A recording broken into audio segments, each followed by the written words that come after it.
Muy buenas, la Fórmula 1 pone rumbo a Silverstone y por supuesto vamos a hacer aquí una buena previa. Hoy entenderéis qué diferencia este circuito respecto al resto de los que tenemos en el calendario, mañana hablaremos de cómo se traza cada curva y pasado mañana nos meteremos con los setups, es decir, cómo hacer un reglaje o cómo deben adaptar los coches de Fórmula 1 para un circuito tan exigente como es este de Silverstone. Empezando por los datos, la longitud es mucho mayor que los dos últimos, nos olvidamos de esos 4 kilómetros y poco que tenía Canadá, que tenía el anterior circuito, el de Austria, que también era muy corto. Ahora llegamos casi a 6 kilómetros y además la degradación es bastante alta, por lo tanto el undercut en circuitos así es especialmente importante. Ojo, es un circuito muy largo pero también es muy rápido, por lo tanto el tiempo por vuelta no es el más alto de todo el calendario,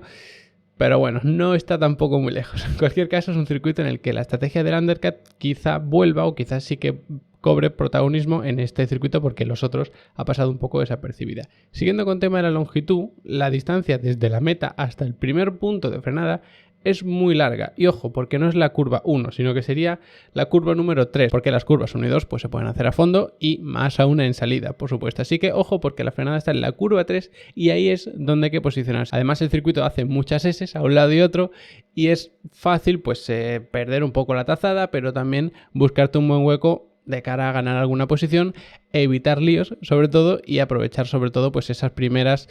5 curvas aproximadamente, que luego ya hay una recta y pues más o menos empiezan a estabilizar las posiciones. En esos casi 6 kilómetros de circuito tenemos 18 curvas. Son bastante, un poquito por encima de la media, pero es que el circuito es muy largo. Entonces el ratio de curvas o la densidad de curvas, ¿no?, como solemos decir aquí, es bastante bajo. Esto tiene truco y lo veremos al final cuando hablemos del giro de volante, el porcentaje que vamos en recta y todo esto. Pero bueno, en cuanto a densidad de curvas podríamos decir que es bastante bajo. Luego está bastante bien repartido en cuanto a curvas izquierda y derecha. Alguna curva de baja velocidad tenemos, sobre todo al lado izquierdo, que bueno, lo entenderemos mejor pasado mañana cuando hablemos de reglaje, de si hay que optimizar curva rápida, curva lenta, dónde están esas curvas, ahí lo entenderéis también un poquito mejor, pero bueno, que sepáis que hay alguna curva puntual de baja velocidad, pero sobre todo curvas de velocidad media, que hay además a ambos lados, y sobre todo de alta velocidad. Y aquí está el truco, y es que no solo es que tengamos muchas curvas de alta velocidad, que es de los circuitos que más tiene, sino es que hay muchas curvas y muy rápidas, porque una cosa es que una curva sea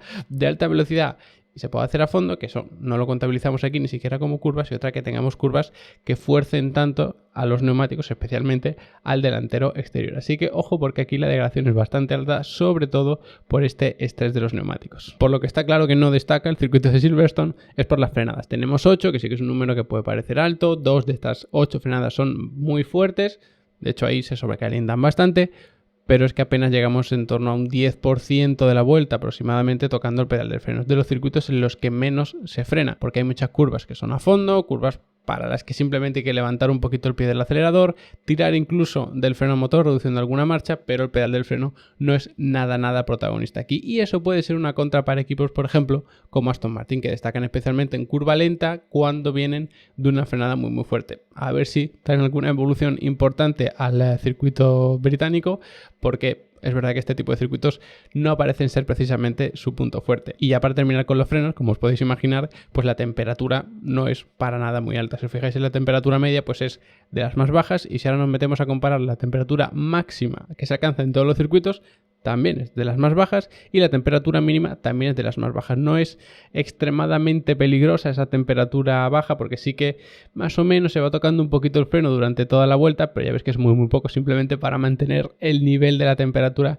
medianamente estable. En cuanto al otro pedal, el del acelerador, por supuesto que es mucho más protagonista. Deberíamos estar en torno a un 78% de la vuelta acelerando a fondo. Y aquí puede bailar bastante el número, sobre todo con la estabilidad que tenga el coche saliendo de curva, con la carga aerodinámica que pongan, y también depende de lo que hayan conseguido a nivel de rendimiento puro del coche, porque es verdad que hay algunas curvas para las que había que levantar un poquito y a lo mejor ahora se pueden hacer a fondo. Por supuesto, en clasificación hay algunas que se hacen a fondo, que luego en carrera habrá que ver si se pueden hacer a fondo o no, en función de cómo estén los neumáticos, la pista, el tráfico y todo eso. Así que bueno,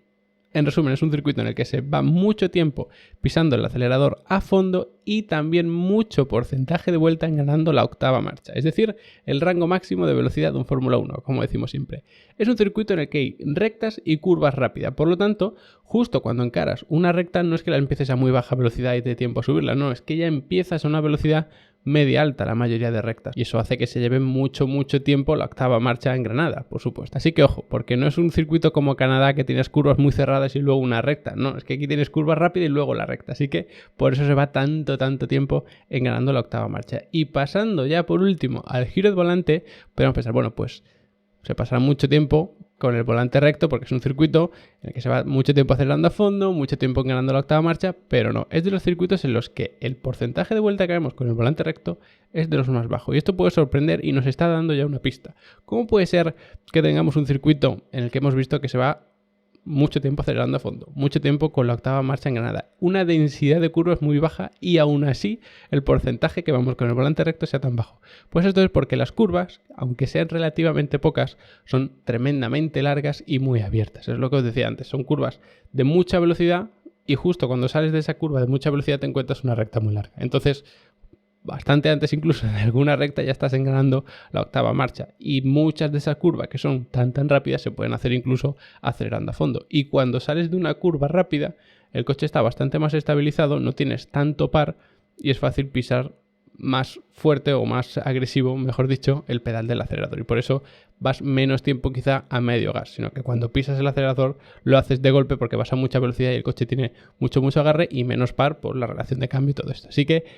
para que veáis que es un circuito muy especial, recordaros que en Level Up Academy tenéis incluso un curso de analizar circuitos desde el punto de vista del pilotaje, de los reglajes y de la estrategia, para que simplemente viendo un poquito el esquema del circuito y algunas cosas como las que vemos aquí, pero mucho más profunda, podéis adaptar el pilotaje, los reglajes y las estrategias, tanto como profesionales como aficionados al sim racing y demás, porque tenemos cursos de absolutamente todo. Ya hay más de 400 clases publicadas porque hay 10 por cada curso, más las masterclasses, más las descargas, más el soporte para dudas, todo eso está incluido, más los setups para sim racing, por supuesto. Entonces, simplemente porque 15 euros al mes no hay que pagar nada más por nada, ni mucho menos, tenéis acceso a todo, podéis daros de baja, de alta, todas las veces que queráis, no hay ningún problema. Así que echadle un buen vistazo, que además, como digo siempre, la primera clase de cada curso es gratis, no hace falta ni registrarse, o sea, os metéis ahí, veis un poco cómo es el formato y demás, porque la primera clase es de introducción, simplemente explico un poco de qué va a ir el curso, y si os interesa, pues os apuntáis y nos vemos por allí. Gracias como siempre por haberos quedado hasta el final del vídeo y nos vemos mañana hablando del pilotaje.